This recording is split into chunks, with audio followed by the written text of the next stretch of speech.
नमस्कार दोस्तों, मेरा नाम है प्रदीप चौहान। दोस्तों, कहते हैं कि हर तूफान अपने आप में एक खामोशी समेटे होता है, या यूं कहें कि हर खामोशी अपने आप में एक तूफान को बांधे रहती है। और राजनीति में भी कई बार तूफान और खामोशी का मिलन बहुत खतरनाक होता है किसी के लिए, और किसी के लिए बहुत कारगर साबित होता है। अभी टीएमसी को लेकर जो भी हो रहा है, इस सब के बीच में एक सवाल सबके मन में है कि ममता बनर्जी इतनी खामोश क्यों है। अक्सर हर मुद्दे पर अपनी बेबाक राय रखने वाली ममता बनर्जी फिलहाल अपनी पार्टी में हो रहे विद्रोह पर बोल कुछ क्यों नहीं रही है। लेकिन यकीन मानिए, मुझे ऐसा लगता है कि ममता की खामोशी के पीछे कहानी बहुत बड़ी है, और कहानी ऐसी है कि अगर वो कहानी अपने अंजाम तक पहुंची तो इस देश की राजनीति में बहुत बड़ा तूफान आ सकता है। वो ममता बनर्जी जो लोकसभा चुनाव में कह रही थी कि कांग्रेस 40 सीट नहीं पाएगी पूरे देश में, आज वही ममता बनर्जी खुद सोनिया गांधी और कांग्रेस को क्यों अप्रोच कर रही है। क्यों अभिषेक बनर्जी राहुल गांधी से मुलाकात करते हैं, और क्यों ये टीएमसी और कांग्रेस के मर्जर की खबरें उड़ती हैं। खबरें यूं ही तो नहीं उड़ती। धुआं तभी निकलता है अगर कहीं आग लगी हो। इसका मतलब आग तो कहीं ना कहीं है। उसके बाद ममता बनर्जी इंडिया गठबंधन की बैठक में भी जाती हैं, और अब सारा काम निपटाने के बाद बंगाल वापस जाती हैं, जहां सीआईडी भी उनका और उनके भतीजे का इंतज़ार कर रही है। कभी सयोनी घोष अपने आप को छोटी ममता के रूप में प्रेजेंट करती थी, आज वो भी उनका साथ छोड़ गई। तो कभी जिस शत्रुघ्न सिन्हा पर सबको डाउट था वो जा रहे हैं, वो शत्रुघ्न सिन्हा ममता बनर्जी के साथ खड़े होने का दावा करते हैं।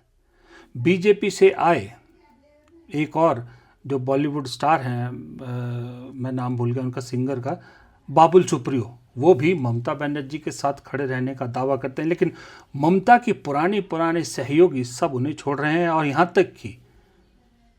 तक कि जो अभी खड़े थे साथ में, उनमें से भी कुछ लोगों ने भतीजे की बलि की शर्त सामने रख दी है, कल्याण बनर्जी जिसमें सबसे बड़ा नाम है। इस सब के बावजूद ममता खामोश है। इस सब के बावजूद ममता अपने चिर परिचित अंदाज में माइक लेके कुछ नहीं बोल रही है। इसका मतलब ये है कि ममता जानती है कि ये तूफान है। बीजेपी जो कर रही है, अपना ऑपरेशन लोटस वो कर रही है, ये तूफान है। इस तूफान के थमने का इंतज़ार कर रही है। जब ये तूफान थमेगा तब यकीन मानिए दोस्तों, ममता बनर्जी वो राजनीतिक शख्सियत हैं इस भारत की राजनीति में जो चुपचाप तो उद्धव ठाकरे की तरह सहने वाली नहीं है, या शरद पवार की तरह कमज़ोर नहीं है। वो वापस पलटवार करेंगी, और ऐसा पलटवार करेंगी कि शायद बीजेपी के लिए वो झटका सहना आसान नहीं होगा।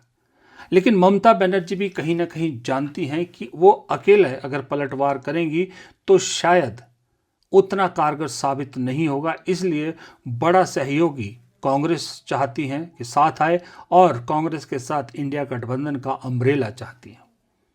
मिल के प्रहार करेंगे तो ममता बनर्जी को लगता है कि वो प्रहार से बीजेपी खामोश तो हो ही जाएगी, खामोश के साथ अस्त व्यस्त भी हो जाएगी। अब ये शब्दों का हेरफेर थोड़ा मेरा ठीक नहीं बैठ रहा होगा तो माफ़ कीजिएगा, लेकिन हकीकत आप समझ रहे हैं, मेरे कहने का आशय आप समझ रहे हैं। ममता बनर्जी की खामोशी को इसलिए जो हल्के में ले रहे हैं वो बहुत बड़ी गलतफहमी में। जो नेता टीएमसी छोड़कर, ममता को छोड़कर जा रहे हैं और बयानबाजी भी साथ में कर रहे हैं, जो खामोशी से जा रहे हैं वो अलग बात है, जो बयानबाजी कर रहे हैं उनके लिए मेरी एक ही राय है कि ज़रा संभल के बोलिएगा। क्योंकि ममता वो शेरनी है जिस शेरनी ने पश्चिम बंगाल से लेफ्ट का राज उखाड़ दिया। जो लेफ्ट का राज, साम दाम दंड भेद तो छोड़िए, बीजेपी तो कुछ भी नहीं है उसके सामने। जो हथकंडे, ये जो चीज़ें वो अपनाया करती थी, जब उस शासन को उस अकेली हवाई चप्पल वाली महिला ने उखाड़ फेंका है, तो इतना दम तो ज़रूर रखती है कि अकेली भी इस मौजूदा शासन को धक्का पहुंचा सकती है। लेकिन अगर कोई साथ मिल जाए तो उखाड़ फेंकने में भी कामयाब होती है। इसलिए शाम की वीडियो में जो मैंने कहा था, राहुल गांधी का वो जो 8 तारीख का उन्होंने अपनी स्पीच रिलीज़ की है, ममता बनर्जी ने बहुत बखूबी, बहुत ध्यान से वो सुनी है और उस पर राहुल गांधी को कॉम्प्लीमेंट भी किया है। इसीलिए अगले दिन अभिषेक बनर्जी को राहुल गांधी से मिलने भी भेजा था, क्योंकि ममता बनर्जी राहुल गांधी की हर बात से अब एग्री कर रही हैं और सोनिया गांधी के साथ तो उनके संबंध हमेशा से अच्छे रहे ही हैं, इसमें कोई दो राय नहीं है। और ये भी बात पक्की है कि चाहे वो एनसीपी हो, चाहे वो तृणमूल कांग्रेस हो, चाहे वो जगन मोहन रेड्डी की पार्टी हो, चाहे वो केसीआर की पार्टी भी क्यों ना हो, इन लोगों के लिए कांग्रेस के आंगन में या कांग्रेस की छत्र छाया में या कांग्रेस में मर्ज करने के अलावा कोई ऑप्शन है नहीं। आज ममता है, कल शरद पवार थे, परसों जगन होंगे, फिर केसीआर होंगे, लेकिन नंबर सबका आएगा। अगर वक्त रहते ये लोग अपने आप को अपनी पुरानी पार्टी में शामिल कर लेते हैं, हो जाते हैं, या कुछ उसके साथ कर लेते हैं तालमेल, तो यकीन मानिए बचने का अभी भी बहुत बड़ा मौका है। बहुत बड़ी गलतफहमी इन लोगों को ये भी थी कि बीजेपी क्षेत्रीय पार्टियों को इसलिए हराना चाहती है कि बीजेपी कांग्रेस को आगे बढ़ा के इस देश में 2 पार्टी सिस्टम लाना चाहती है। लेकिन अब उस गलतफहमी से भी वो गलतफहमी भी दूर हो गई, क्योंकि ये सारी कवायद कोई 2 पार्टी सिस्टम के लिए नहीं है। ये सारी कवायद न 1 नेशन 1 इलेक्शन के लिए है, ये सारी कवायद 1 नेशन 1 पार्टी के फॉर्मूले पर चलने के लिए है, जहां एक ही पार्टी का शासन होगा और एक ही सर्वमान्य नेता होगा। जब तक वो जिंदा है वही नेता रहेगा और उसके बाद जो वो अपना उत्तराधिकारी चुन के जाएगा वही चुना जाएगा। अब आप इसे उत्तर कोरिया मॉडल कह लीजिए, उसे आप चाहे चाइना मॉडल कह लीजिए, लेकिन मॉडल यही है। अब ये बात समझ में सभी पार्टियों को आ रही है। सभी रीजनल पार्टी, सिर्फ एक को छोड़ के, एक अरविंद केजरीवाल को छोड़कर, क्योंकि वो अभी भी अपने एक निजी हित को ध्यान में रखे हुए, उनका सिर्फ और सिर्फ एक टारगेट है, किसी तरह से पंजाब बच जाए। और पंजाब इसलिए नहीं बचाना चाहते, मैं आपको ईमानदारी से क्लियरली बोल रहा हूँ, अरविंद केजरीवाल इसलिए नहीं बचाना चाहते पंजाब की भाई वो सरकार बची रहे, नहीं। फाइनेंस का एक सोर्स, लास्ट सोर्स बचा है, वो चाहिए। दूसरा, अरविंद केजरीवाल की निजी प्रॉब्लम यह है कि अब वो छोटे घरों में, किराए के घरों में नहीं रह सकते, उन्हें अब बड़े बंगलों में रहने का, बड़ी बड़ी सिक्योरिटीज के साथ चलने की आदत पड़ चुकी है। ये आदत कांग्रेसियों को बहुत भारी पड़ी है। केजरीवाल जी एक बार जरा पुराने कांग्रेस से मिल लीजिए, जिन्हें ये आदत पड़ गई थी, आज क्या हालत है उनका। लेकिन वो आज भी उसी को सोच रहे हैं और इतना सा गणित पता नहीं अरविंद केजरीवाल क्यों नहीं समझ पा रहे हैं कि बीजेपी किसी को भी सत्ता में नहीं आने दी, क्लियर मेजॉरिटी नहीं पंजाब में लेने देना चाहती, ये उसका प्राइमरी गोल है। कांग्रेस अकेली पार्टी है जो अपने दम पे क्लियर मेजॉरिटी ले सकती है। अदरवाइज बीजेपी का सिर्फ और सिर्फ एक ही टारगेट है कि पंजाब में हंग असेंबली हो। न आम आदमी पार्टी, न कांग्रेस, न अकाली, किसी को क्लियर मेजॉरिटी ना मिले। बीजेपी को खुद को तो मिलने की उम्मीद है ही नहीं। उस हालत में अकाली दल पुराना सहयोगी है बीजेपी का, वो तो घर का आदमी है, साथ रहेगा ही। उसके बाद अगर कोई पार्टी टूटेगी, चंद दिनों में, 2-3 दिनों में ही टूटेगी, वो है आम आदमी पार्टी। आम आदमी पार्टी टूट के बीजेपी अकाली दल के साथ मिलकर सरकार बनेगा और मुख्यमंत्री होगा। शुरुआत में, मैं बता रहा हूं आपको, लिख के लीजिए, शुरुआत में मुख्यमंत्री होगा उसका जिसके विधायक ज़्यादा होंगे, चाहे वो अकाली दल हो चाहे आम आदमी पार्टी हो, जो टूट के आएगा फ्रैक्शन। मुझे ऐसा लगता है कि अकाली दल का शायद शुरुआत में मुख्यमंत्री होगा, आम आदमी पार्टी और बीजेपी का उप मुख्यमंत्री होगा, लेकिन अकाली दल के उस मुख्यमंत्री के साथ वही होगा जो नीतीश कुमार के साथ हुआ। अल्टीमेटली बीजेपी वहाँ पहली बार पंजाब में अपना मुख्यमंत्री बनाएगी। ये बीजेपी का टारगेट है। इतनी सी बात अरविंद केजरीवाल को क्यों समझ में नहीं आ रही।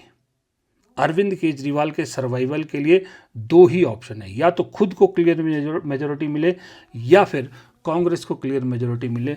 दोनों ही हालत में अरविंद केजरीवाल बच सकते हैं। हाँ, ये है कि सरकार चले जाने के बाद उनके जो शौक है वो पूरे नहीं हो पाएंगे, लेकिन पार्टी को बचाने के लिए फिर इंडिया गठबंधन का रास्ता चुनना ही पड़ेगा, क्योंकि आज नहीं तो कल अगर अरविंद केजरीवाल अपनी जंग जारी रखेंगे तो दिल्ली हो या कहीं और हो, वो एक चांस रहेगा कि उनकी सत्ता में वापसी हो जाए किसी प्रदेश में। लेकिन अगर वो अपने आप को अलग थलग करके पंजाब का किंग समझने की कोशिश कर रहे हैं तो शायद ममता बनर्जी की पार्टी से पहले आम आदमी पार्टी आपको खत्म होती नजर आएगी, ये बात भी तय है।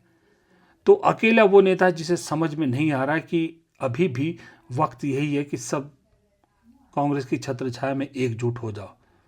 बाकी सबको ये बात समझ में आ गई है। भले ही चंद्रबाबू नायडू मोदी जी के रिकॉर्ड बनाने पर, सो कॉल्ड रिकॉर्ड, क्योंकि मैं उसको रिकॉर्ड नहीं मानता, क्योंकि 47 से 52 अगर नेहरू जी प्रधानमंत्री थे तो वो इस देश की जनता के ही प्रधानमंत्री थे, उस कैबिनेट थी। अगर आप नेहरू का वो कार्यकाल काट रहे हो तो इसका मतलब सरदार पटेल को भी आप इस देश का पहला गृह मंत्री मानने को ही तैयार नहीं है। और जो उन्होंने पूरे भारत को एकजुट किया, जो राजे रजवाड़ों को मिला के पूरा एक देश बनाया, इसका मतलब आप उसको भी नहीं मानते, वो भी फिर जो है वो इलीगल आप एक तरह से उसको मानते हैं। और बाबा साहब अम्बेडकर का जो पूरी कोशिश थी उस दौरान कानून मंत्री की तरह, उसे भी आप नहीं मानते हैं, मेरा ये मानना है। लेकिन फिर भी उसको लेकर चंद्रबाबू नायडू ने जो मैसेज दिया है, रिकॉर्ड करवाया गया, वो आपको मालूम है कैसे रिकॉर्ड कराया जाता है। अंदर ही अंदर चंद्रबाबू नायडू भी जानते हैं कि एक दिन ये अजगर उनको भी खा जाएगा जैसे नीतीश कुमार को खा गया। क्योंकि अगर वो पंजाब में, बंगाल में अपना मुख्यमंत्री, अपनी सरकार बनाने के लिए इतने एक्सट्रीम जा सकते हैं, तो दक्षिण में जहां रास्ता बंद हो गया है वहां एक ही रास्ता आज बीजेपी को खुला नजर आ रहा है, जहां उनके हाथ में एक सिरा है, वो है आंध्र प्रदेश। और आंध्र प्रदेश में सत्ता में बैठने के लिए चंद्रबाबू नायडू और उनकी पार्टी की बलि लेना कोई बड़ी बात बीजेपी के लिए नहीं है। फिलहाल इस शनिवार के मॉर्निंग के वीडियो में इतना ही। आप अपना वीकेंड एंजॉय कीजिए। उम्मीद करता हूँ आपका वीकेंड अच्छा जाएगा। शाम को फिर आपसे मुलाकात होगी। तब तक प्रदीप चौहान को दीजिए इजाज़त। नमस्कार।